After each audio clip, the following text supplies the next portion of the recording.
كما صليت على إبراهيم وعلى آل إبراهيم في العالمين إنك حميد مجيد. قال الله تبارك وتعالى في كلامه المجيد: أعوذ بالله من الشيطان الرجيم. بسم الله الرحمن الرحيم. إن الذين آمنوا وعملوا الصالحات لهم جنات تجري من تحتها الأنهار ذلك الفوز الكبير. إن بطش ربك لشديد إنه هو يبدئ ويعيد وهو الغفور الودود ذو العرش المجيد فعال لما يريد. هل أتاك حديث الجنود فرعون وثمود بل الذين كفروا في تكذيب والله من ورائهم محيط. بل هو قرآن مجيد في لوح محفوظ. قال المؤلف والمفسر رحمه الله تعالى: وهو الغفور الودود أي يغفر ذنب من تاب إليه وخضع لديه ولو كان الذنب من أي شيء كان. والودود قال ابن عباس وغيره والحبيب.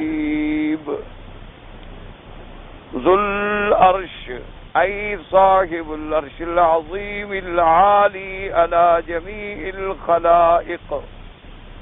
والمجيد فيه قراءتان: الرفع على أنه صفة للرب عز وجل، والجر على أنه صفة للعرش، وكلاهما معنى صحیح. مفسر رحمۃ اللہ علیہ سورۃ البروج کی ان آیات مبارکہ میں ارشاد فرماتے ہیں کہ اللہ تبارک و تعالی نے فرمایا وَهُوَ الْغَفُورُ الْوَدُودُ. پورے قرآن پاک میں اگر آپ غور کریں اور نظر ڈالیں تو جہاں جہاں اللہ تبارک و تعالی کے جلال کا ذکر ہے وہاں ساتھ ہی اللہ تبارک و تعالی کی رحمتوں کا ذکر ہے، تاکہ قاعدہ یہ ہوتا ہے کہ جیسے بعض فرق جو ہیں انہوں نے اللہ کے قرآن کی آیات میں صفات جلال پر غور کیا، اللہ کی صفت قہاریت کہ ذو انتقام ہیں، قہار ہیں، جبار ہیں، المتکبر ہیں،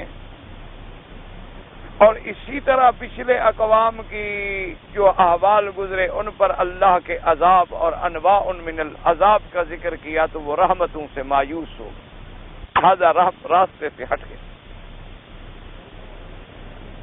اور بعض لوگوں نے صفت رحمت میں جب غور کیا کہ اللہ تبارک و تعالی نے تو قرآن پاک کی ابتدائی الرحمن الرحیم سے فرمائی ہے، ابتدائی اللہ تبارک و تعالی نے رب العالمین سے فرمائی ہے، اور اللہ تبارک و تعالی نے کئی مقامات پہ فرمایا غفور الرحیم ہے، کئی مقام پہ فرمایا غفور الودود ہے، کئی مقامات پہ فرمایا کہ اللہ تبارک و تعالی کی صفت جو ہے تواب ہے، کئی مقامات پہ جب رحمتوں کی آیات آئیں، رحمتوں اور مغفرتوں کی آیات آئیں، ان پر نظر پڑی تو وہ اس بیچارے غلط فہمی کا شکار ہو گئے کہ بس یہ عذاب وقتی ہوتا ہے ورنہ کوئی آدمی بھی قیامت میں عذاب میں نہیں رہے گا، حتیٰ کافر جو ہیں ان کو بھی اللہ میں ایک دن جہنم سے نکال دیں. لوگ بھی زیادہ حق سے ہٹ گئے. اسی لیے اور اس میں بڑے بڑے علماء، چونکہ یہ قاعدہ ہوتا ہے کہ ہمیشہ ڈوبتا تو وہی ہے نا جو تیرا کرتا ہو، جو سمندر میں کبھی اترے ہی نہ اس نے کیا ڈوبنا ہے، جو دریا میں کبھی داخل ہی نہ ہو اس نے تو نہیں ڈوبنا ہوتا، ڈوبتا وہی ہے جو تیرتے. اس لیے جب غلطیاں ہوتی ہیں تو ہوتی بڑے بڑے علم والوں سے، کیونکہ ان کے مطالعہ جب بڑھ جاتا ہے، علم بڑھ جاتا ہے، وسعت مطالعہ ہو جاتی ہے تو پھر ان سے زلات کا صدور ہوتا ہے. ہاں في حرمة هنا طيب تعبانة. أنا هنا إيش طبيعي؟ بس تكلم صح ولا لا؟ معلش. حرمة يقول لك تعبانة يعني شوية، تبغى ورقة من عندك. اللهم صل على سیدنا محمد وعلى آل سیدنا. تو بڑے بڑے علماء سے، بڑے بڑے علم والوں سے یہ غلطیاں ہو گئی، حتیٰ کہ وہ وحدت ادیان کے قائل بن گئے کہ تمام دین بس اللہ کے. لہذا اگر کوئی نصرانیت پر ہے تو وہ بھی تو آخر کسی وقت میں اللہ کا دین تھا نا. یہودیت پہ ہے تو گویا وہ بھی اہل کتاب ہے، اور بھئی کوئی ہندو مت ہے، کوئی بدھ مت ہے، وہ بھی تو آخر اللہ کی تلاش میں بھٹک رہے ہیں.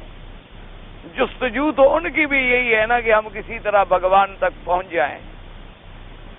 تو ان باتوں میں آنے کے بعد وہ اس الجھن میں آ گئے، حتیٰ کہ یہ لکھ بیٹھے کہ قارون، فرعون، حامان، شداد، نمرود، یہ جتنے جتنے بڑے بڑے بدبخت کیوں نہیں گزرے ہیں. انہوں نے کہا اللہ تبارک تعالیٰ آخر میں جب رحمت کا غلبہ آئے گا تو ان سب کو جہنم سے نکال دے.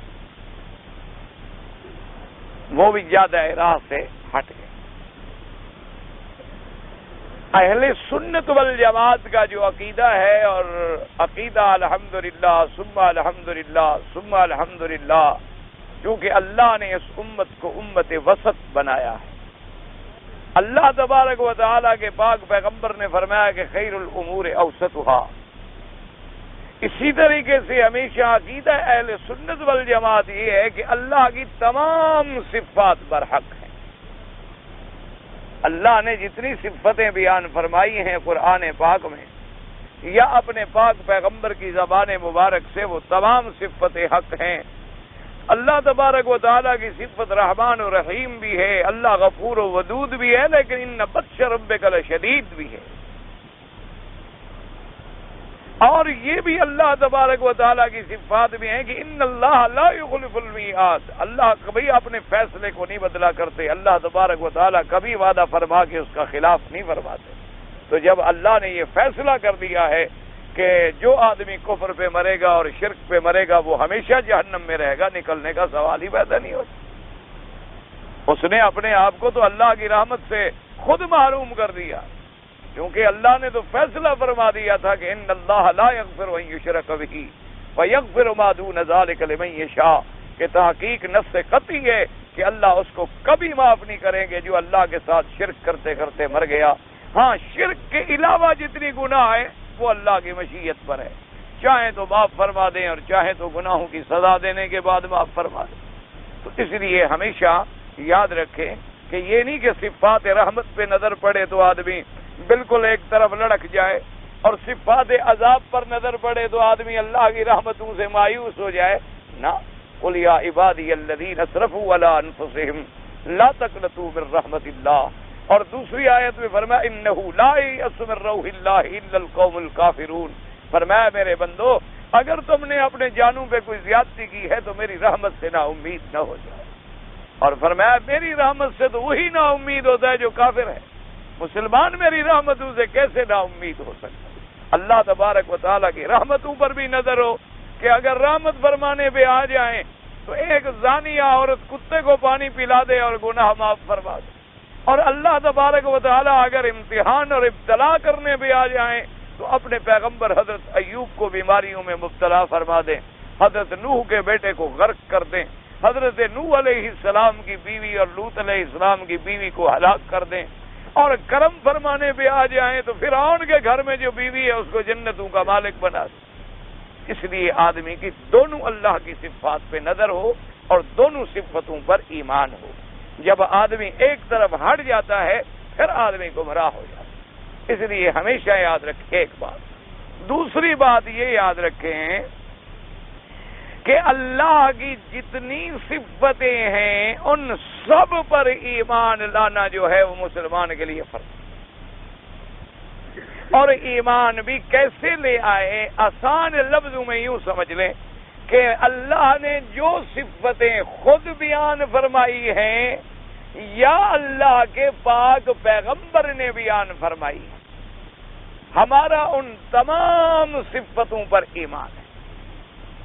اب اس میں بھی لوگ جو تھے بڑے بڑے علم والے، بڑے بڑے فحول العلماء، بڑے بڑے علم کے عمود جو تھے وہ ٹھوکریں کھا گئے، زلہ میں آ گئے، ایسے پاؤں پھسلے، اللہ معاف فرمائے، کہ اللہ اتہا گہرائیوں میں گر گئے۔ بعض لوگوں نے تو بالکل صفتوں کا انکار کر دیا، انہوں نے کہا بس اللہ کی ذات پر ہمارا ایمان ہے، ہم صفات پر ایمان نہیں لاتے۔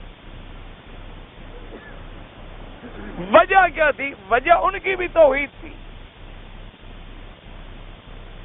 ان پر بھی توحید کا غلبہ تھا۔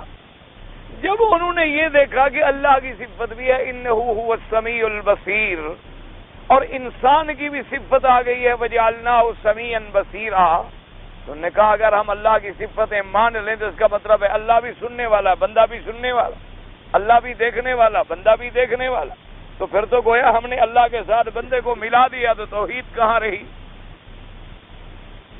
لہذا انہوں نے صفتوں کا ہی انکار کر دیا۔ نتیجہ کیا نکلا کہ اللہ نے قرآن میں صفتیں جب ذکر کی ہیں، کوئی صفتوں کا انکار کرے تو قرآن کا انکار ہو گیا۔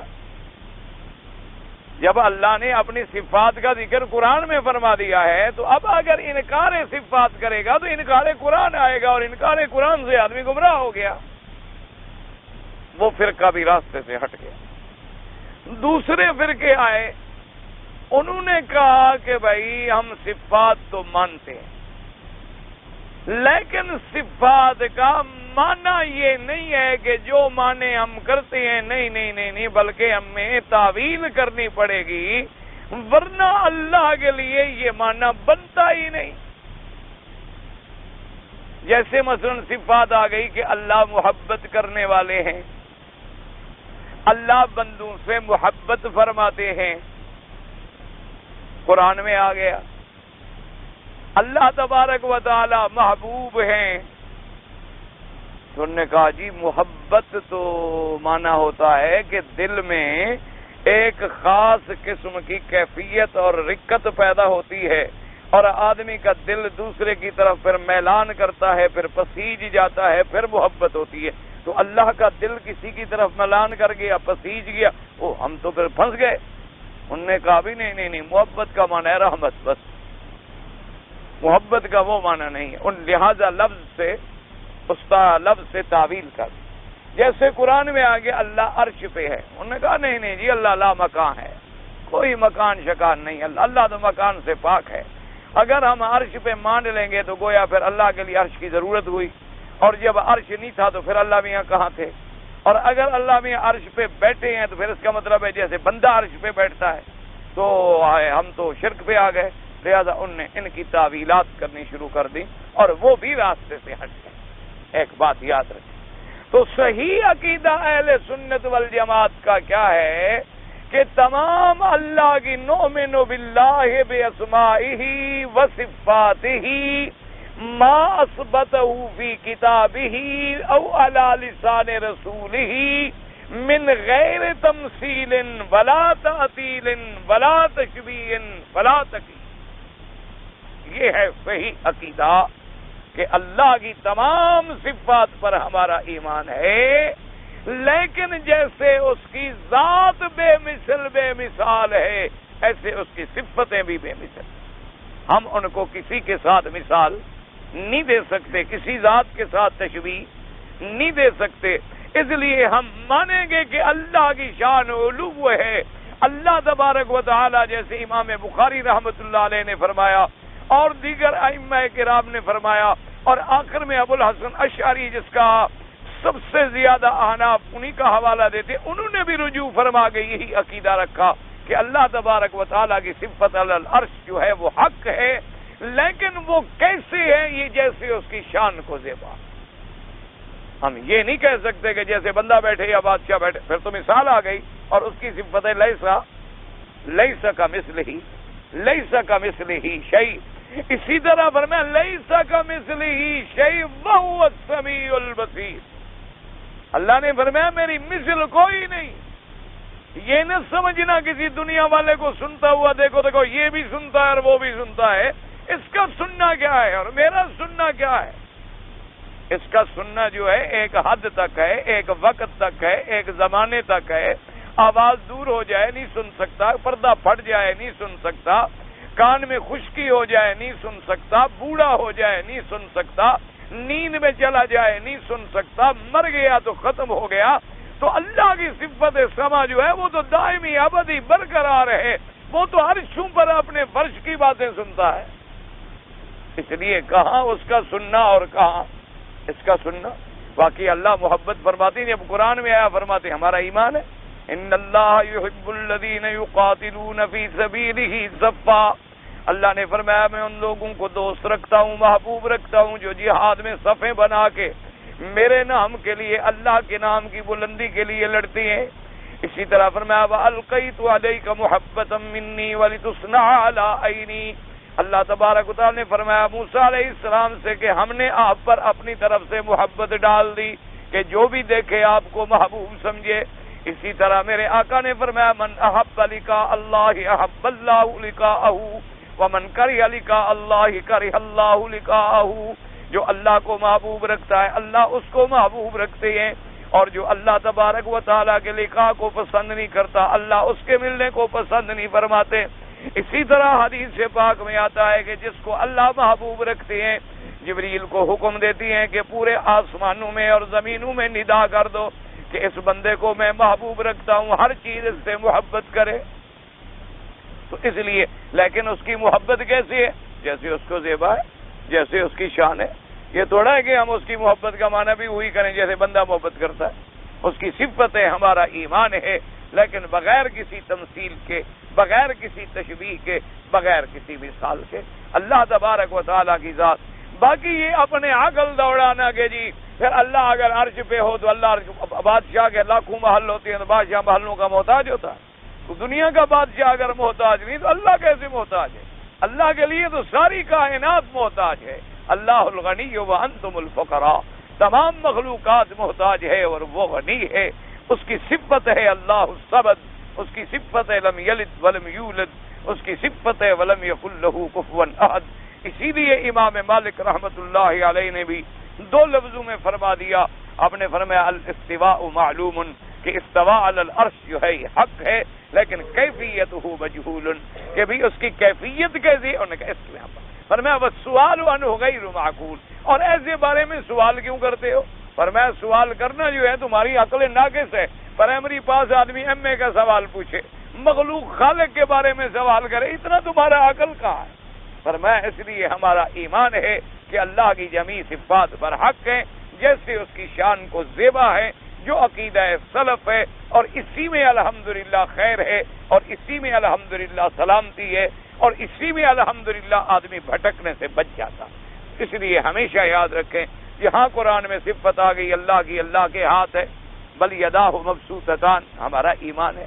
لیکن اب کوئی کہے جی ہاتھ کیسے ہیں تو یہ ناجائز، یہ بات ناجائز ہے کہ کوئی تشبیہ دینا چاہے. کیوں؟ اس کی تو صفت ہی لے سکے مثل ہی شے ہے. تشبیہ دے گا تو اب وہ راستے سے ہٹ جائے. جیسے قالت الیہود ید اللہ مغلولہ غلت ایدیہم ولعنوا بما قالوا بل یداہ مبسوطتان. اللہ کی صفت ید بھی آئی. اسی طرح اللہ نے فرمایا ید اللہ فوق ایدیہم، کہ میرا مدنی محمد مصطفیٰ جب آپ بیعت کر رہے تھے ایک آپ کا ہاتھ تھا، ایک صحابی کا ہاتھ تھا، اور اللہ کا ہاتھ ان کے اوپر تھا. اور اسی طرح بعض ہمارے جو ہیں بیچارے، اللہ پاک ان پر بھی رحم فرمائے، ہم پر بھی رحم فرمائے، ان کو بھی ہدایت دے اور ہمیں بھی ہدایت دے. اچھا وہ غریب صفتوں میں ایسے الجھے ہیں، ایسے الجھے ہیں.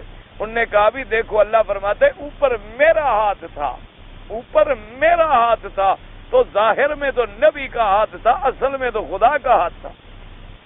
وہ اسی میں الجھ گئے. انہوں نے انبیاء کو خدا بنا دیا، وہ انبیاء کو خدا بنا بیٹھے اللہ کے بندے.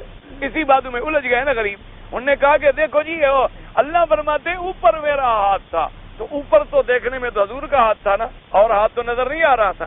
اب اللہ کا ہاتھ تو کوئی دیکھ نہیں رہا تھا نا. ید اللہ فوق ایدیہم، اب اللہ کو تو کوئی دیکھ نہیں سکتا.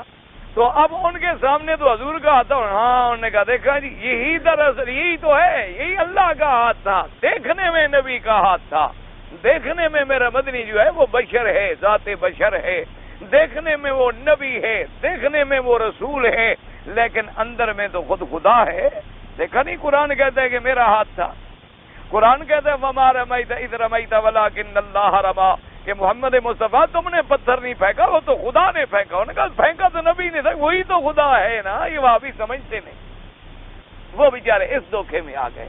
اللہ تبارک و تعالیٰ ان پر بھی ہدایت کی راہیں کھول دے، اللہ تبارک و تعالیٰ ان پہ بھی رحمت فرما دے۔ یہ غور نہ کیا کہ اگر 2 آیتوں سے یا 2 متشابہات سے ہم نبی کو خدا بنا لیں گے تو جب نبی کے بچے ہیں، نبی کی بیویاں ہیں، تو پھر لم یلد ولم یولد کا ترجمہ کیا کریں گے؟ ادھر دماغ نہیں کیا نا، ہلا نہیں بیچاروں کا۔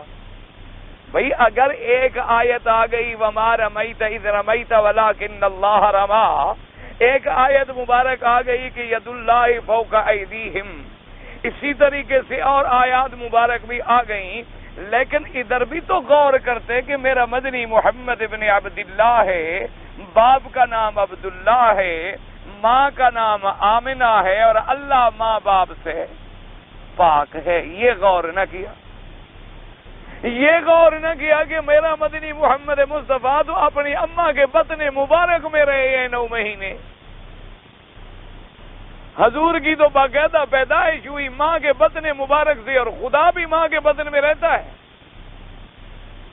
ادھر غور نہ کیا، یہ خیال نہ کیا بھی حضور کو تو بیماری ہوئی تو آپ نے خون نکلوایا، اللہ میاں بھی خون نکلواتا ہے ہاتھوں سے۔ یہ غور نہ کیا کہ حضور نے حج کیا تو سر پہ اس طرح پھروایا، اللہ میاں بھی اس طرح پھرواتا ہے، حج پڑھنے آتا ہے۔ یہ سارے قرآن کو بھول گئے اور ایک آیت میں آتے، حالانکہ آیت کا مقصد کیا تھا کہ حضور پاک کے گھر مبارک کے باہر جب دشمنوں نے گھیرا ڈال دیا ہجرت کی رات میں کہ حضور پاک اپنے گھر مبارک سے باہر نہ جا سکیں اور وہ کھڑے ہو گئے، تو حضور پاک نے مٹی مبارک اٹھائی، مٹی اٹھائی اور مٹی پہ آپ نے پڑھا، پڑھنے کے بعد آپ نے مٹی پھینکی، شاہت الوجوہ شاہت الوجوہ شاہت الوجوہ، فرمایا اللہ کافروں کے منہ اندھے کر دے، تمہارے منہ پھیر دے، تمہارے منہ بدل ڈالے کہ تم اللہ کے نبی کا راستہ روکنا چاہتے ہو۔ تو اب حضور پاک نے یوں مٹی پھینک دی نا ایک طرف، اور اللہ تبارک و تعالی نے حکم دیا فرشتوں کو کہ یہ ساری مٹی پھیلا کے جتنے آدمی حضور کے گھر کے ارد گرد کھڑے ہیں سب کے منہ میں ڈال دو۔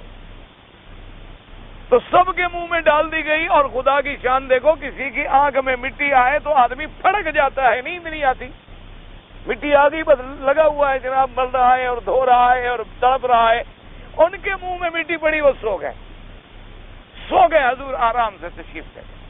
تو اللہ نے فرمایا میرا مدنی یہ اپنا کمال نہ سمجھنا، تم نے نہیں پھینکا، تم نے تو پھینکا، پہنچایا تو میں نے تھا، کہیں اس بات میں نہ آ جانا کہ میرا کمال ہے، نہ ہاتھ تیرے تھے، قوت میری تھی، قدرت میری تھی، میں نے معجزہ دکھلایا تیرے ہاتھ سے، میں نے مجھ سے معجزہ ظاہر کر دیا کہ تم نے ایک طرف پھینکا تو میں نے سب کی طرف پہنچا دیا، تم نے ایک کی طرف پھینکا میں نے سب کے آنکھوں میں ڈال کے سلا دیا اور تمہیں بحفاظت غاروں میں پہنچا دیا۔ پر میں اس لیے اس کا معنی یہ نہیں تھا کہ اللہ کے نبی نے نہیں پھینکا، وہ خدا تھا۔ اس لیے بعض حضرات اس دھوکے میں آ کے انبیاء کو خدا بنا بیٹھے، اللہ تبارک و تعالی رحمت فرمائے۔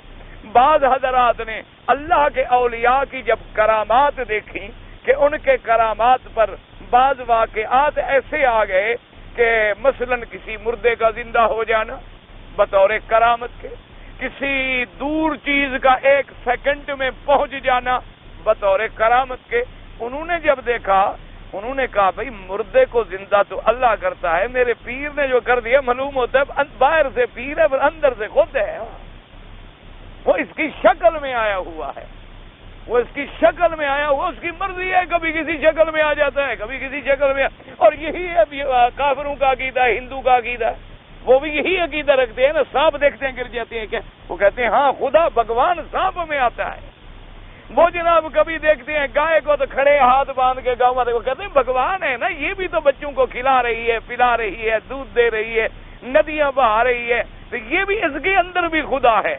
وہ جناب کبھی دیکھتے ہیں اللہ رحمت کرے کسی طاقتور بھیڑیے کو، جنگل کے شیر کو، یہ بھی خدا ہے، ہر چیز کی شکل بنا کے خدا بنا دی، کہیں دیکھو شیر کی شکل ہے، اور بڑھتے بڑھتے بعد جاہل اس میں آ گئے کہ مرد کا اور عورت کے اعضائے تناسل جو ہیں ان کی بھی شکلیں بنا کے پوجا شروع کر دیا کہ ہاں بچہ تو یہی پیدا کرتے ہیں نا، تو یہ پیدا کرنا بھی تو خدا کی صفت معلوم ہوتا ہے، ان کے اندر بھی کوئی بلا ہے۔ انا للہ و انا الیہ راجعون، یہ ہے راستے سے بھٹک جانا۔ اللہ تبارک و تعالی ہر مسلمان کو صراط مستقیم رکھے، اس لیے ایمان رکھیں خدا خدا ہوتا ہے، خالق خالق ہے، مخلوق مخلوق۔ پھر مخلوق میں سب سے اعلیٰ شان جو ہے وہ انبیاء اور رسل کا، اور تمام انبیاء اور رسل سے اعلیٰ شان جو ہے وہ ہمارے آقا خاتم الانبیاء کا۔ انبیاء کے بعد مرتبہ جو ہے وہ صحابہ کا، صحابہ کے بعد تابعین کا، تابعین کے بعد تبع تابعین کا، اس کے بعد اللہ کے اولیاء اللہ اور عباد اللہ الصالحین کا ہے۔ ولی ولی ہوتا ہے، نبی نبی ہوتا ہے، اور خدا خدا ہوتا ہے۔ اس لیے گر فرق مراتب نہ کنی زندگی، اگر یہ فرق نہ سمجھو گے تو پھر زندگیت اور ہلاکت اور بربادی۔ پھر نتیجہ یہ نکلے گا کہ ولی کو نبی کے درجے پر اور نبی کو خدا کے درجے پر، اور خدا کو نعوذ باللہ بندوں کے درجے پر، کہ خدا کے پلے میں وحدت کے سوا کیا؟ وہ کہتے ہیں اب تو خدا کے پلے میں ہے ہی کچھ نہیں، صرف توحید ہی توحید ہے۔ خدا کے پلے میں وحدت کے سوا تو ہے ہی اکیلا واحد احد ہے، اس کے پاس ہے کیا؟ خدا کے پلے میں وحدت کے سوا کیا ہے؟ مجھے جو کچھ بھی لینا ہے میں لے لوں گا محمد سے۔ انہوں نے کہا اب ہم نے تو حضور سے لینا، اب اللہ تو خالی ہو گیا، اللہ نے دے دیا، سب کو لٹا دیا، فارغ ہو گیا۔ انا للہ و انا الیہ راجعون۔ دعا کرو اللہ انہیں بھی ہدایت، اللہ پاک ہمیں بھی ہدایت دے۔ کیوں کبھی آدمی محبت میں بھی بھٹک جاتا، کبھی آدمی دشمنی میں جیسے بھٹک جاتا ہے، کسی سے دشمنی ہو جائے نا تو پھر آدمی نہیں دیکھتا کہ یہ حلال ہے یا حرام ہے۔ بڑے بڑے مولوی دشمنی میں ڈنڈے لے کے کھڑے ہوتے ہیں مارنے کے لیے، یہ نہیں دیکھتے بھی تم عالم آدمی ہو، کیا کہہ رہے ہو؟ غصہ آئے گا تو گالیاں دے رہے ہیں، اور منہ پہ داڑھی ہے اور علم ہے سب کچھ ہے، اور دوسرے کو گالیاں دے رہے ہیں۔ غصے میں آدمی اپنے راستے پہ نہیں رہے۔ اسی طرح آدمی محبت میں بھی بھٹک جاتا ہے۔ دیکھا نہیں کبھی کسی عورت سے محبت ہو گئی، ماں نہیں مانتی، باپ نہیں مانتا، ماں کو چھوڑ دیا، باپ کو چھوڑ دیا، گھر کو چھوڑ دیا، جائیداد کو چھوڑ دیا، امیروں کا بیٹا ہے، نوکری کر رہا ہے، کیوں جی بس یہ محبت ہے، ماں باپ مانتے نہیں، ہم تو اپنے محبوب کو نہیں چھوڑ سکتے، سارے جہان کو چھوڑ کے اس محبت کے لیے بھٹکا ہوا ہے۔ اسی طرح جو لوگ پھر بزرگوں کی محبت میں آتے ہیں، کبھی کبھی محبت میں کھو کے گر جاتے ہیں بیچارے اور راستے سے ہٹ جاتے ہیں۔ اللہ تبارک و تعالی انہیں بھی صراط مستقیم نصیب کرے، اور اللہ تبارک و تعالی ہمیں بھی صراط مستقیم نصیب کرے، اور اللہ ہر مسلمان کو عقیدہ صحیح نصیب کرے۔ اور کمال ایمان کا کیا ہوتا ہے؟ کمال یہی ہوتا ہے کہ جیسے میرے اللہ پاک نے حضور کو جماعت دی تھی صحابہ کی، کہ جہاں توحید کا مسئلہ آیا ہے تو حجر اسود سے بھی ٹکرا گئے، توحید کا مسئلہ آیا تو حضرت عمر حجر اسود میں بھی غصہ نکال گئے کہ لا ينفع ولا يضر، کیا ہے تم ایک پتھر ہو، کوئی نفع نقصان تھوڑے دے سکتے ہو ہمیں، کیا ہے؟ توحید کا غلبہ ہے۔ اور پھر سنت کا غلبہ ہے، بوسہ بھی دے رہا، توحید کا غلبہ یہ ہے، کہتے لا ينفع ولا يضر انک حجر، پتھر ہو تم۔ اچھا جی پتھر ہے تو حضرت بوسہ کیوں دے رہے ہو؟ کہتے قبلک رسول اللہ، میرے مدنی نے جو بوسہ دیا تھا میں اتباع تو کر رہا ہوں، میں اتباع تو کر رہا ہوں، کیسے اتباع نہ کروں؟ توحید کا غلبہ آیا تو وہ درخت بھی کٹوا دیا جس درخت کے نیچے حضور بیٹھے تھے، اور محبت کا غلبہ آیا تو حج سے واپس آ رہے ہیں، جہاں حضور اونٹنی سے اترے تھے اتر گئے۔ صحابہ نے پوچھا آپ کیوں اترے؟ آپ کو تو کوئی کام نہیں، کہا اسی جگہ میرا مدنی اترا تھا، جب میں نے آپ کو اترتے ہوئے دیکھا تھا تو یہاں اترنا سنت ہوگا، لہذا میں اسی جگہ اتروں گا، جہاں میں نے حضور کو سفر کرتے دیکھا ہے تو میں بھی اسی وقت سفر کروں گا۔ غلبہ اتباع یہ تھا، اور ادھر غلبہ توحید یہ تھا۔ اسی طریقے سے ان میں دیکھیں کہ غلبہ عمل یہ تھا، اور اللہ کی رحمت پہ یہ یقین تھا کہ حضرت عمر فرماتے تھے کہ اگر خدا نہ خواستہ قیامت میں اعلان ہو جائے کہ اللہ صرف ایک آدمی کو جنت پہ بھیجیں گے تو میں امید کرتا ہوں کہ وہ ایک آدمی میں ہوں گا۔ ہمیں اللہ سے امیدیں ایسی ہیں، اور فرماتے ڈر ایسا تھا کہ اگر فرماتے کہ ساری دنیا جنت میں جائے گی صرف ایک نہیں جائے گا، فرماتے میں ڈرتا ہوں پتہ نہیں وہ ایک میں نہ ہوں۔ یعنی اللہ کی طرف امید کا یہ عالم اور خوف کا یہ عالم، اسی کا نام ایمان ہے کہ جب اللہ کی رحمت کی صفات پڑھیں تو رحمت کی توجہ التجا کریں، اور جب اللہ کے عذاب کی صفات پڑھیں تو اللہ کے عذاب سے پناہ مانگیں، اللہ تبارک و تعالیٰ کے غضب سے پناہ مانگیں۔ اسی لیے حضور پاک، ورنہ حضور پاک تو سب سے پہلے جنت میں داخل ہوں گے اور آپ جناب عذاب قبر سے پناہ مانگتے تھے. تو مقصد کیا تھا؟ امت کو سکھلاتے تھے کہ بھئی امت جو ہے وہ عذاب قبر حق ہے اور عذاب قبر سے پناہ مانگے. حضور تو گناہوں سے پاک تھے لیکن ہر مجلس میں استغفار فرماتے تاکہ بھی امت سیکھے کہ جب میں پاک نبی ہو کر استغفار کرتا ہوں تم گناہگار ہو کر بھی نہیں کرتے ہو. اس طرح تعلیم تھی امت کے لیے. تو ہر صفتوں پہ غور کیا کریں، اللہ تبارک و تعالیٰ سے دعا بھی کیا کریں، چونکہ ہدایت اسی کے ہاتھ میں. ہدایت نہ علم سے ملتی ہے، ہدایت نہ کسی کو زور سے ملتی ہے، ہدایت نہ کسی کو کسی طریق، صرف ہدایت یہ ہے کہ اللہ راضی ہو. جب اللہ راضی ہوتا ہے، من یرد اللہ ان یہدیہ یشرح صدرہ للاسلام وہو علی نور من ربہ. جب میرا اللہ راضی ہوتا ہے تو اس کو ہدایت کے دروازے کھول دیتا ہے اور اس کو اپنے نور ایمان کی دولت نصیب فرما دیتا ہے.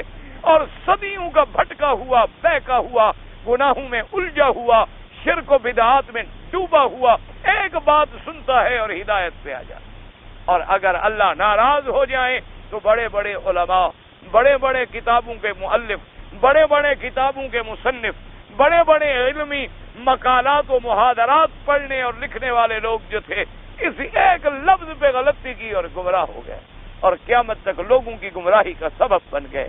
اس لیے اللہ سے دعا بھی مانگا کریں اور جہاں قرآن میں اللہ کی صفات رحمت آ جائیں وہاں اللہ سے رحمت کا طلب کیا کریں. اور دیکھیں نا، پہلے اللہ کی صفت غضب آئی تھی کہ ان بطش ربک لشدید، اللہ کی پکڑ فرمایا بڑی سخت ہے. اب بندہ ڈر گیا نا، آگے فرمایا هو الغفور الودود، میری پکڑ بھی سخت ہے لیکن غفور بھی میری صفت ہے، بخشنے والا بھی ہوں. صرف ایسا نہ ہو کہ میری پکڑ سے ڈرنے کے بعد تو توبہ سے بھی بھاگ جائے. فرمایا نا اگر تو توبہ کر لے تو بخشنے والا بھی ہوں. اور پھر میری صفت ودود بھی ہے، جو میری طرف آئے گا، محبت کرے گا، توبہ کرے گا، انابت کرے گا، میں بھی اس پہ اللہ تبارک و تعالیٰ میں بھی اس کو محبوب رکھتا ہوں. اس لیے صرف وَهُوَ الْغَفُورُ الْوَدُودُ. اب ابن کثیر رحمۃ اللہ علیہ فرمائے یغفر ذنب من تاب الیہ وخضع لدیہ، کہ جو آدمی توبہ کرے، اللہ کی طرف لوٹے، اللہ کی طرف جھکے، اللہ بخشنے پہ تیار.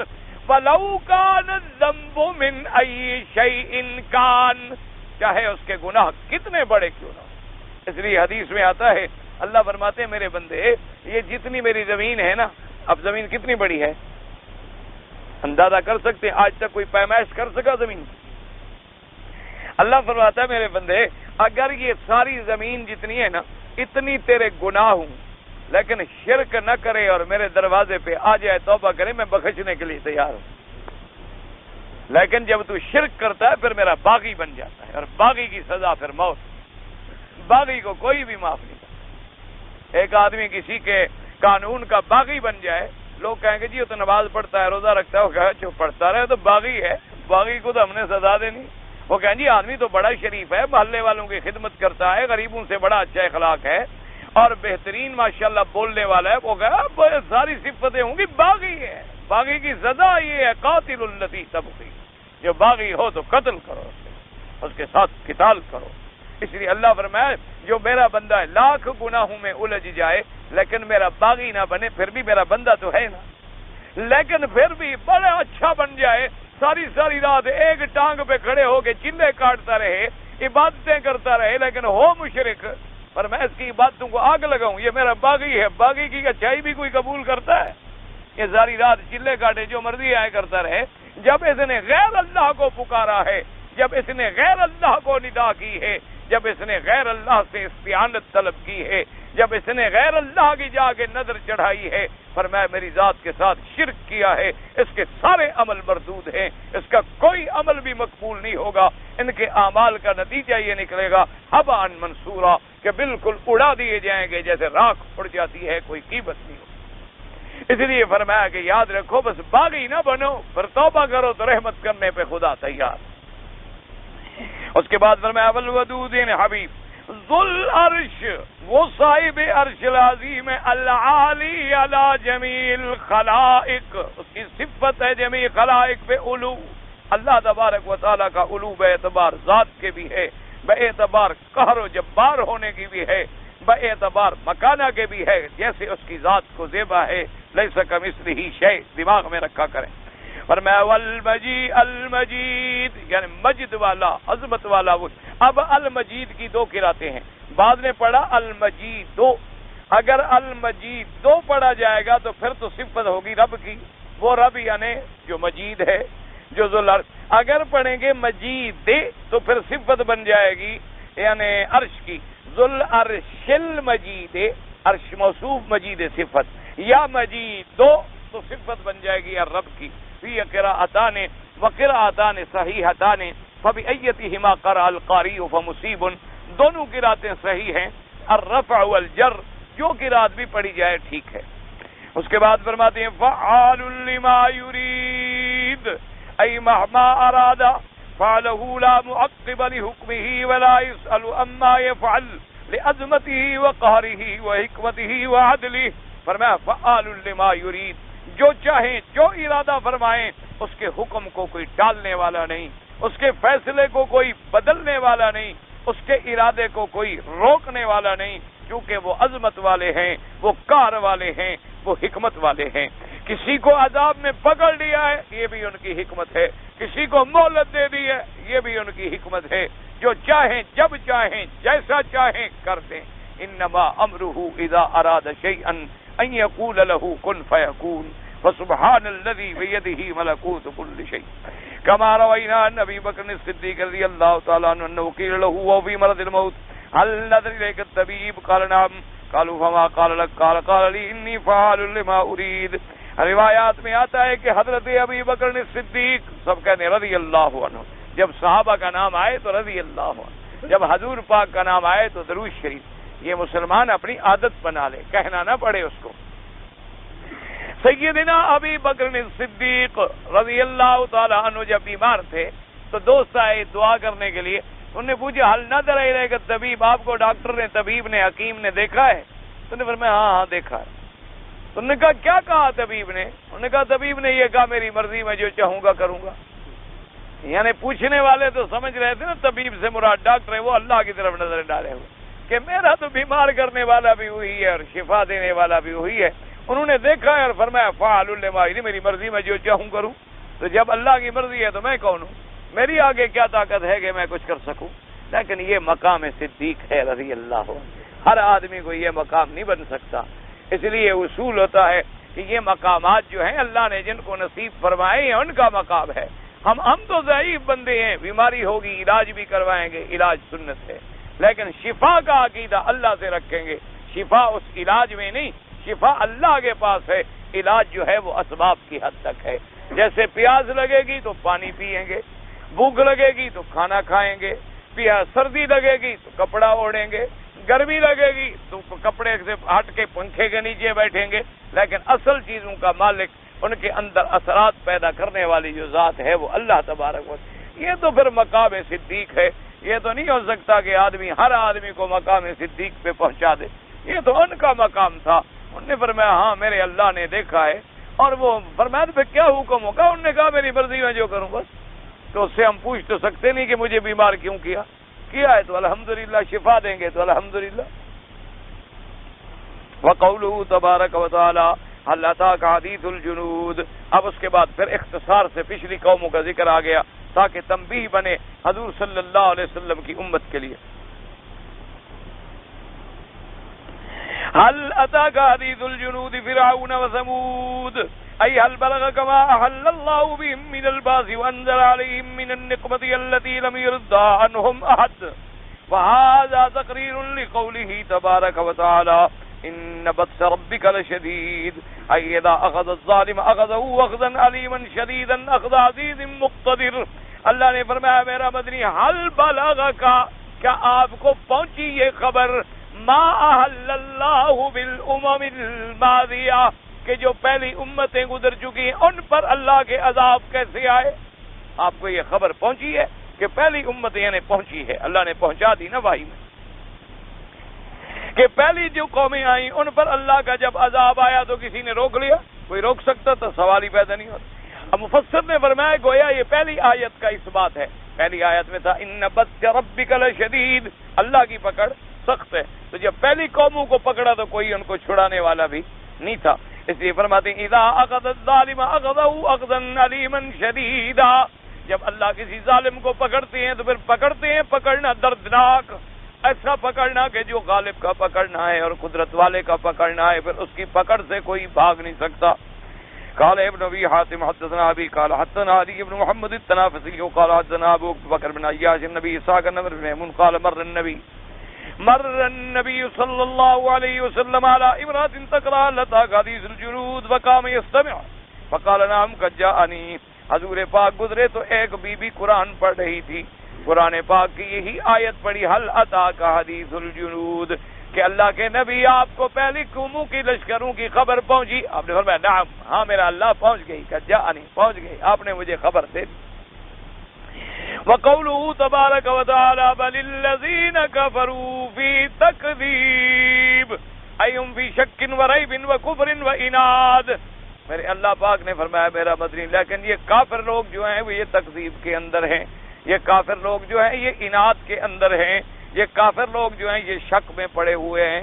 ان پر ان کا ابھی ایمان نہیں ہے کہ اللہ پکڑنے پہ بھی قادر ہے، اللہ ہلاک کرنے پہ بھی قادر ہے، اللہ مارنے پہ بھی قادر ہے اور مارنے کے بعد جلانے پہ بھی قادر ہے.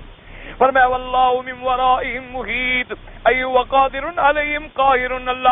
اللہ کی قدرت ایسی کاملہ ہے کہ لا یفوتونہ ولا یعجزونہ، وہ قادر ہیں، وہ غالب ہیں، اس سے کوئی بھاگ نہیں سکتا. اللہ کو کوئی تھکا اور عاجز نہیں کر سکتا کہ کہیں بھاگ جائے. دنیا میں تو کوئی بادشاہ ناراض ہو جائے، دوسرے ملک میں چلا گیا آدمی، ایک ملک ناراض ہو گیا اور ملک میں چلا، لیکن اللہ سے بھاگ کے کس ملک میں جائے؟ اللہ تبارک و تعالیٰ جب پکڑنا چاہیں تو سارے ملک سماوات والارض کا مالک تو وہی ہے، پھر اس سے بھاگ کے کہاں جائے؟ کون پاسپورٹ دے، کون ویزا دے؟ پھر اس لیے فرمایا کہ جب ہم پکڑنے پہ آتے ہیں تو ہماری پکڑ سے کوئی بھاگ نہیں سکتا. لا یفوتونہ ولا یعجزونہ بل هو قرآن مجید ای عظیم کریم فی لوح محفوظ. آگے اللہ نے فرمایا کہ جو میرا مدنی سناتے ہیں یہ اپنی طرف سے نہیں سناتے بلکہ یہ اللہ کی کتاب قرآن ہے، عظمت والی، عزت والی، شان والی، اور ایسی کتاب ہے فی لوح محفوظ هو فی الملأ الاعلی، ملأ اعلی میں اللہ نے اس کو لوح محفوظ میں رکھا ہے. قرآن پاک کی اتنی عظمت ہے، اتنی عزت ہے کہ لوح محفوظ المحفوظ من الزیادت والنقص والتعریف والتبدیل، اور محفوظ قرآن ایسی ہے کہ نہ کوئی حرف بڑھ سکتا ہے، نہ کم ہو سکتا ہے، نہ اس کے اندر کوئی تغیر ہو سکتا ہے، نہ کوئی تبدل ہو سکتا ہے. یاد رکھو عقیدہ اہل سنت والجماعت یہی ہے کہ اللہ کا قرآن جو ہے محفوظ ہے، اللہ کے قرآن کے اندر کوئی تبدیلی نہیں ہو سکتی، اللہ کے قرآن میں کوئی تبدل، کوئی تغییر، کوئی تحریف نہیں ہو سکتی، نہ معنوی نہ لفظی. لیکن روافض کا عقیدہ نعوذ باللہ اس کے خلاف ہے. چاہے وہ ظاہراً تو کہتے رہتے ہیں ہم قرآن کو مانتے ہیں، قرآن کو مانتے ہیں، لیکن کتابوں میں ان کا عقیدہ یہی لکھا ہوا ہے کہ یہ قرآن بدل دیا گیا ہے، اس قرآن میں تحریف بھی ہے، تغییر بھی ہے. قرآن کو ان لوگوں نے جمع کیا ہے جو اہل بیت کے مخالف تھے، اس لیے انہوں نے اہل بیت کے شان کی آیتیں ساری حذف کر دی ہیں. لہذا ان کا عقیدہ جو ہے کتابوں کے اندر وہ اس قرآن پہ نہیں ہے. ویسے دنیا کو دکھانے کے لیے کہہ دیتے ہیں ہم قرآن کو مانتے ہیں. بھئی اگر مانتے ہو تو پھر جو کتابوں میں لکھا ہوا ہے ان کا تو انکار کرو، ان کی تو تردید کرو بھی انہوں نے غلط لکھا ہے. ابن جریر حدثنا عمرو بن علی قال حدثنا قرة بن سلیمان قال حدثنا حرب بن شریح قال حدثنا عبد العزيز بن صہیب عن انس بن مالک رضی اللہ تعالی عنہ فی قوله تبارک وتعالی بل هو قرآن مجید فی لوح محفوظ قال ان اللوح المحفوظ الذي ذكر الله تعالى في كتابه بل هو قرآن مجید في لوح محفوظ في جبهة اسرافیل. ایک روایت میں یہ بھی آتا ہے کہ اللہ نے قرآن پاک کو یعنی اسرافیل کی پیشانی میں محفوظ رکھا ہے. ایک قول ہے ورنہ لوح محفوظ وہی ہے جو پہلا قول پڑھایا.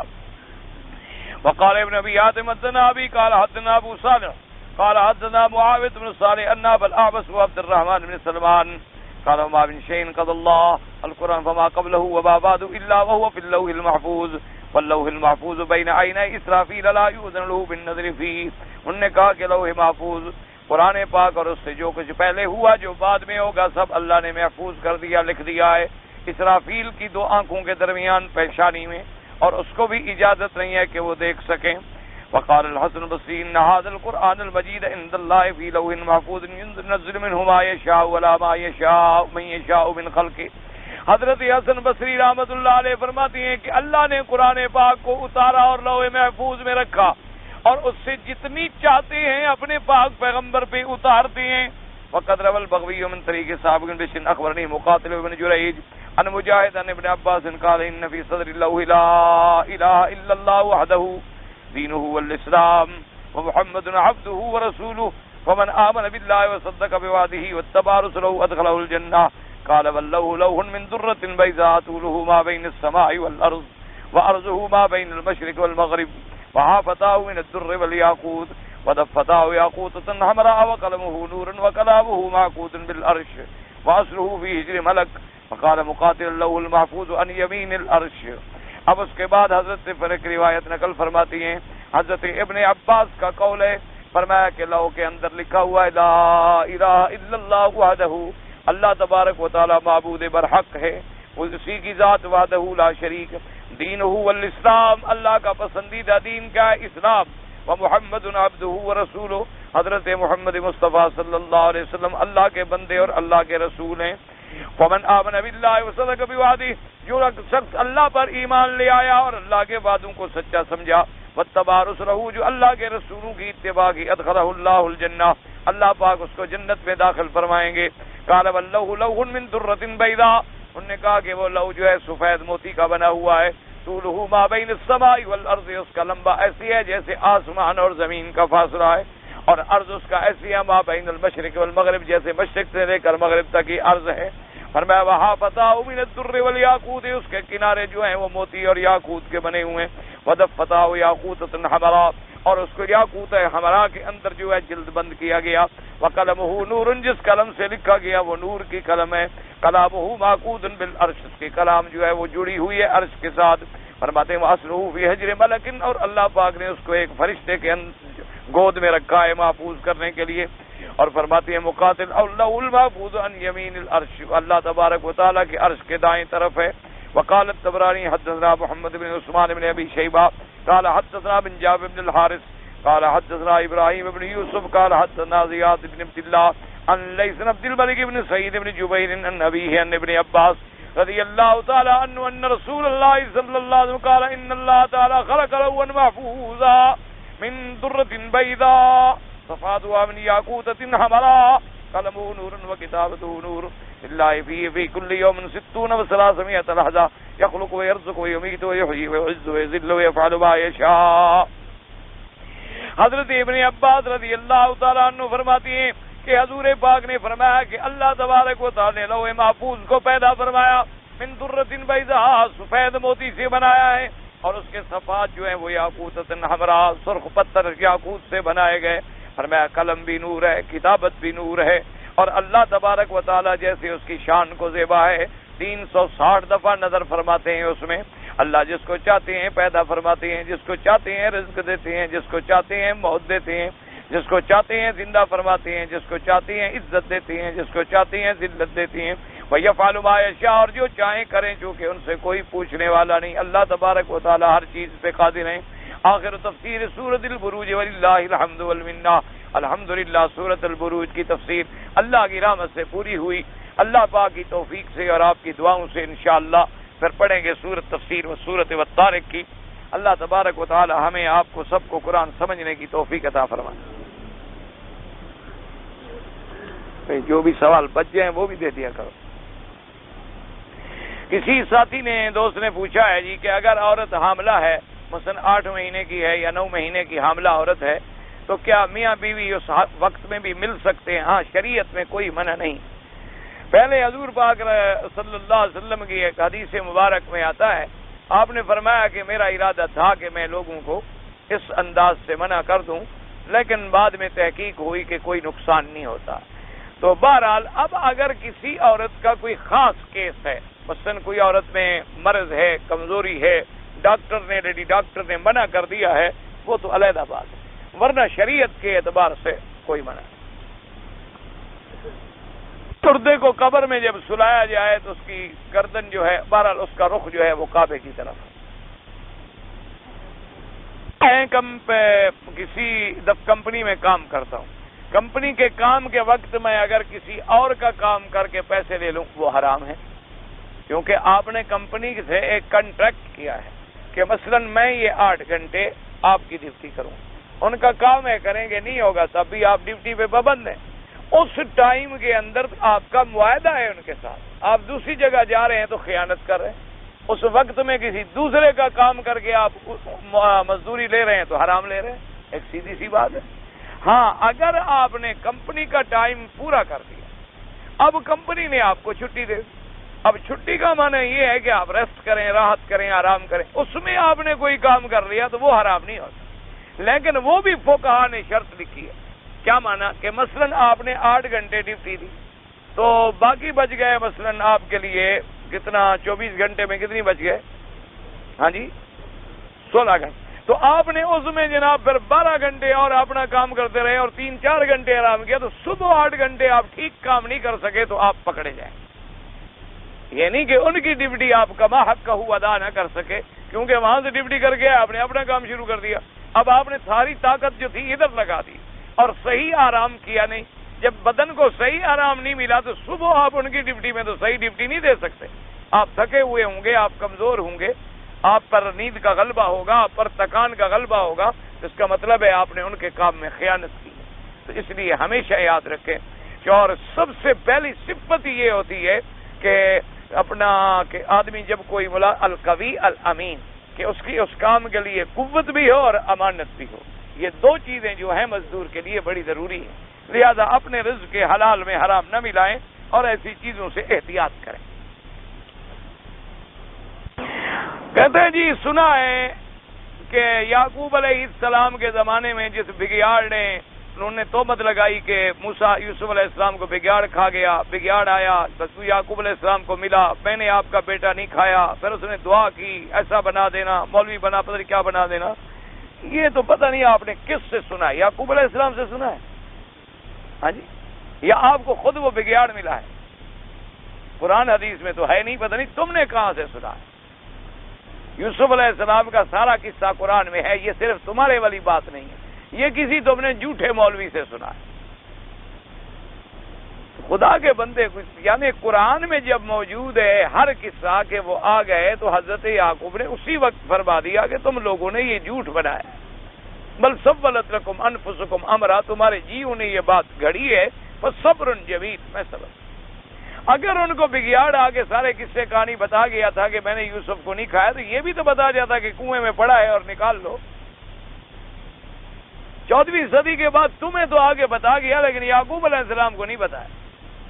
اس لیے ایسے جھوٹے قصے کہانیاں، اصل مصیبت یہ ہے نا ہمارے ملک میں رواج ہے کہ داڑھی رکھ لو اور بال تھوڑے تھوڑے اگر لمبے ہوں اور خوبصورت ہوں ماشاءاللہ، اور اس کے بعد کوئی خاص رنگ کے کپڑے وپڑے بھی پہن لو، 1-2 نعتیں سیکھ لو، آواز اور گلا ٹھیک ٹھاک چلتا ہو، اور 200-300-400 جھوٹے قصے کہانیاں بنا لو، بس تم بڑے مولوی. تو مولوی بننا بڑا آسان ہے. اگر کوئی آدمی پانی پڑھ کے پی لے، فاتحہ پڑھ لے، ایسی گزارش یہ ہے کہ اس میں علماء نے اختلاف تو کیا ہے لیکن اکثر علماء نے جائز بھی لکھا ہے. ویسی بات قرآن شریف پڑھنا، دم کر دینا یا قرآن پڑھ کے اپنے بدن پہ پھونک دینا، یہ حضور پاک سے بھی ثابت. صحابہ رضوان اللہ علیہم اجمعین نے فاتحہ پڑھ کے جس کو بچھو نے کاٹا تھا تو دم کیا، وہ ٹھیک ہو گیا. حضور پاک بھی روزانہ آیت الکرسی، معوذتین یہ پڑھ کے اپنے ہاتھوں پہ دم کر کے اور ہاتھ جہاں جہاں تک پہنچتے تھے وہاں تک حضور پھیرا کرتے. تو بہرحال یعنی کوئی شرکیہ انتر منتر جنتر نہ ہوں تو اللہ کا قرآن ہے، پڑھے تو کوئی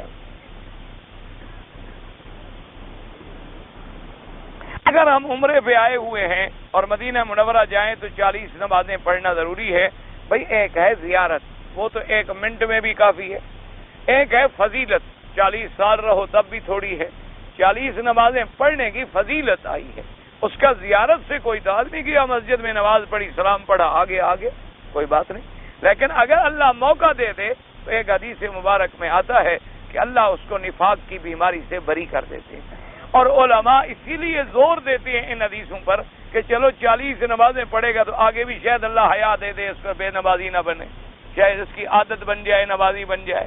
اس لیے وہ بھی کہتے ہیں ضرور اس پہ عمل کرو ورنہ تمہاری زیارت قبول نہیں ہوگی. تاکہ 40 نمازیں تو پڑھے، کچھ تو سیکھے، کوئی دین تو سیکھے، اللہ کی طرف تو آئے. لیکن مولویوں کو پتہ نہیں ہے کہ جن کو اللہ نے نصیب کیا وہ کہیں بھی نہیں چھوڑتے، اور جو بد نصیب ہیں وہ 40 کے بعد 41ویں پڑھتے ہی نہیں، وہ بھی 40 گن کے پوری کرتے ہیں۔ اس کے بعد ساتھیوں کہتے ہیں جو تم جاؤ میں نے ذرا سودا لینا، میں نے 40 پوری کر لی ہیں، بس انا للہ و انا الیہ راجعون۔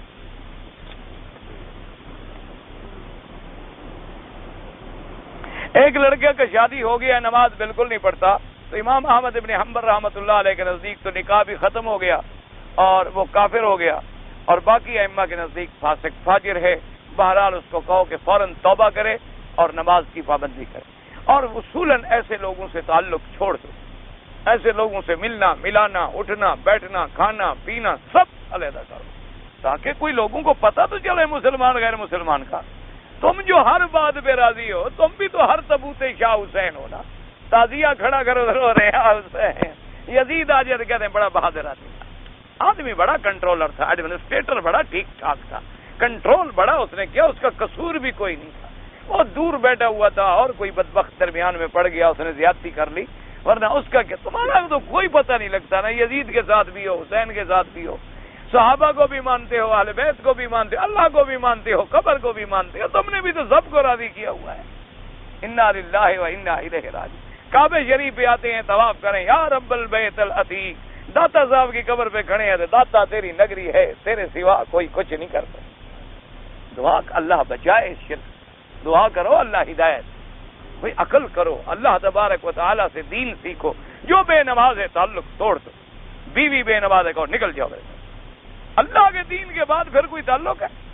اللہ کے دین کے بعد کیا تعلق؟ بیٹا نماز پڑھ دو، جاؤ السلام علیکم، کوئی تمہارا ہمارا تعلق، اس کو احساس ہو، کوئی پتہ لگے، کوئی تیرے اندر اسلام کی غیرت آئے۔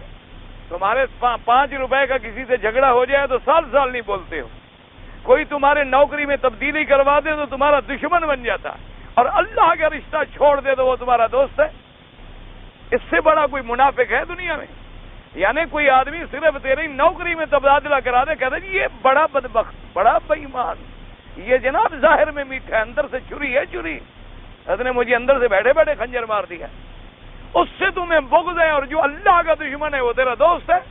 جو بے نماز ہے قطعاً تعلق نہ رکھو، مر جائے جنازے پہ نہ جاؤ، ایسے آدمی کا جنازہ بھی نہ پڑھو۔ احرام کے بغیر مکے میں داخل ہو گئے، پھر ہم نے مسجد عائشہ سے جا کر احرام باندھا، اب ہمیں دم دینا ہوگا، بالکل ضرور دینا ہوگا۔ آپ ماشاءاللہ مسئلہ یعنی غلطی پہلے فرماتے ہیں اور مسئلہ بعد میں پوچھتے ہیں۔ اگر مسئلہ پہلے پوچھ لیں اور غلطی نہیں ہوگی تو بچ نہ جاتے آپ 300 ریال سے۔ بلا وجہ آپ نے اپنا عمرہ بھی خراب کیا میقات کا، اس عمرے سے بھی محروم رہے، آئے بھی عمرہ کرنے ہیں، یعنی 20,000 روپیہ ٹکٹ بھری، آئے عمرہ کرنے، میقات سے احرام نہیں باندھا، مکہ شریف میں داخل ہو گئے، اب یہاں خیال ہے کہ ہاں عمرہ کر، چلو بھائی مسجد سے کرا۔ آپ مہربانی فرما کے ایک آدمی ایک بکری بطور دم ادا کریں اور آئندہ ایسی غلطی نہ کریں۔ میں مسجد نبوی میں گیا، حاضری دی، حضور پاک کے روضے پر گیا، نظر پڑی، پھر میں نے قبلہ رخ ہو کر دعا مانگی، نفل پڑھے، پھر درود پڑھا، ٹھیک ہے کوئی بات نہیں، کیا اچھی بات۔ اگر کوئی متقی آدمی ہے جو صدقہ نہیں لیتا لیکن کسی مسکین کو صدقہ ملا گوشت، اس نے اسی مسکین سے خرید کر کے کھا لیا، کوئی بات نہیں، تو صدقہ تو فقیر کے لیے تھا نا، اس نے تو خریدا ہے، صدقہ ملنے کے بعد وہ اس کا ملک ہو گیا۔ جیسے کہ حضور پاک تشریف لائے تو آپ کے گھر مبارک میں گوشت چڑھا ہوا تھا، تو گھر والوں نے گوشت پیش نہ کیا، حضور نے فرمایا عجیب بات ہے، گھر میں گوشت بھی پک رہا ہے اور ہمیں بھی نہیں کھلایا جاتا۔ تو بی بی نے کہا حضور صدقہ کا مال ہے، فرمایا اللہ کے صدقۃ ولنا ہدیۃ، صدقہ تمہیں دے گئے، تم تو مجھے ہدیہ دے رہی ہو نا، مجھے تو کوئی صدقہ نہیں دے رہا ہے، اس لیے صدقہ اس کے لیے تھا، اس نے تمہیں پیسوں سے دیا، مفت دے دیا، دونوں سے دے جائے۔ ذالک یعنی اسی طرح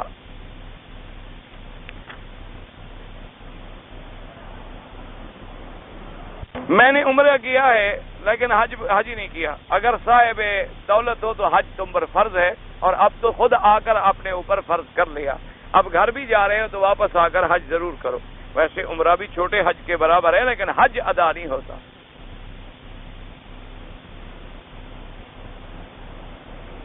ایک آدمی نے پہلا عمرہ تو ٹھیک کر لیا، لیکن پھر اس نے عمرے کا ارادہ کیا تو ہوٹل سے احرام باندھ کے حرم میں آ گیا، تو یہ صرف اہل حدیث علماء کے نزدیک تو جائز ہے، وہ فرماتے ہیں احرام گھر سے بھی باندھ سکتا ہے، لیکن امام ابو حنیفہ رحمۃ اللہ علیہ فرماتے ہیں کہ گھر سے احرام باندھنے کا حق جو ہے حج والوں کو ہے، اگر عمرہ کرنا چاہے تو حد حرم سے باہر جانا اس کے لیے ضروری ہے، اور اس لیے وہ فرماتی ہیں کہ تاکہ عمرہ ہو یا حج اس میں حل بھی آئے اور حرم بھی آئے، دونوں چیزیں داخل ہونی چاہیے۔ جب آدمی حج کرنے جاتا ہے تو پھر حرم سے نکل جاتا ہے عرفات، اسی طریقے سے حل بھی آ گیا اور حرم بھی آ گیا۔ اور دوسرا وہ یہ استدلال بھی فرماتے ہیں کہ بی بی عائشہ اور حضور پاک جو تھے وہ عابدہ میں آپ نے قیام فرمایا تو حضور وہیں سے بی بی صاحبہ کو فرماتے کہ جا کر احرام باندھ لو، لیکن آپ نے فرمایا کہ تم مسجد سے احرام باندھو اور جا کے عمرہ کرو، اس لیے ان کا استدلال یہ ہے۔ اور اہل حدیث علماء کا استدلال یہ ہے کہ لہن ولمن اتی علیہن، اور آگے آتا ہے اہل مکہ من مکہ لمن اراد الحج والعمرہ، وہ ظاہر حدیث مبارک کے الفاظ سے کہتے ہیں اگر گھر سے بھی احرام باندھے تو عمرہ ہو جاتا ہے۔ بہرحال احناف کے نزدیک ادا نہیں ہوتا، اگر آپ حنفی ہیں تو آپ باہر جایا کریں، اگر اہل حدیث ہیں تو ان کے نزدیک جائز ہے، کسی پر ہم اعتراض الحمدللہ نہیں کرتے۔ اگر ہم دعا کریں اور کہیں کہ یا اللہ یہ ثواب یا درجات حضور پاک کو عطا فرما، کوئی بات نہیں۔ حضور پاک نے کثرت سے لباس مبارک کون سا پہنا ہے؟ کثرت سے کہ اکثر آپ نے چادر مبارک پہنی ہے اور کرتا مبارک لمبا، چولا مبارک، اور کبھی کبھی آپ جبہ مبارک بھی پہن لیتے تھے، اور سر مبارک پہ حضور نے ٹوپی اور اس کے اوپر پگڑی مبارک، یہ کثرت سے یہ استعمال فرمایا۔ کبھی کبھی یہ ہوتا تھا کہ ٹوپی نہ ہوئی تو کپڑا رکھ کے اوپر پگڑی مبارک باندھ دیتے، کبھی حضور پاک نے ایک رنگ کی چادریں بھی استعمال فرمائی ہیں۔ تو بہرحال اگر آپ نے زیادہ محبت ہے، اللہ نصیب کرے آپ کو، مجھے بھی، ہر مسلمان کو، تو شمائل ترمذی آج کل اردو میں بھی چھپ گئی ہے، اس میں حضور پاک کا حلیہ مبارک، لباس مبارک، تمام تفاصیل درج ہیں، وہ دیکھ لیں۔ شلوار کے بارے میں آتا ہے کہ آپ نے خرید فرمائی ہے، استعمال نہیں فرمائی، آپ نے پسند بھی فرمائی، فرمایا نعم اللباس، بڑا اچھا لباس ہے، بھی آدمی چھپا رہتا ہے، کیوں چادر تو کھل سکتی ہے نا، لیکن شلوار تو نہیں کھلتی، اس لیے فرمایا آپ کو پسند آیا یہ لباس۔ بعض علماء فرماتے ہیں ایک دفعہ پہنا بھی ہے۔ بہرحال اگر حضور نے پسند فرمایا بات ختم ہو گئی۔ حضور پاک نے کبھی بند جوتا، بوٹ وغیرہ، اس وقت بوٹ بنتے نہیں تھے، البتہ آپ نے موزے پہنے، جیسے موزے میں پاؤں بند ہو جاتا ہے نا، وہ آپ نے پہنے۔